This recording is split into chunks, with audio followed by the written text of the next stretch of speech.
Ik vind het wel leuk. Dit is weer een hele sensatie. Hè? En dat 's morgens vroeg om 9:00. Ik vind het klasse. Leuk. Ja, het is een hele belevenis. Hè? En dus ik moet er even bij zien. We zijn hier in de stad, dus ik dacht ik moet even zien wat er gebeurt al hier. Ja, en het staat al op Facebook, dus... We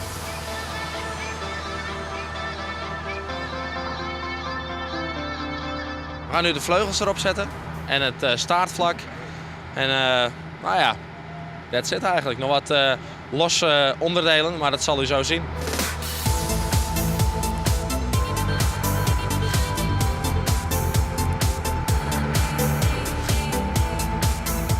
We zijn de samenwerking aangegaan natuurlijk met de luchtmacht, met de vliegbasis voor de komende jaren.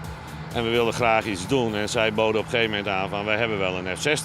Het thema dit jaar van het Bevrijdingsfestival is natuurlijk verdedig je vrijheid. En ja, de luchtmacht doet niet anders dan verdedig je onze vrijheid en de vrijheid van iedereen. Dus ja, dat is de samenwerking die we voor de komende jaren aangegaan zijn en dit willen we op deze manier wat profileren.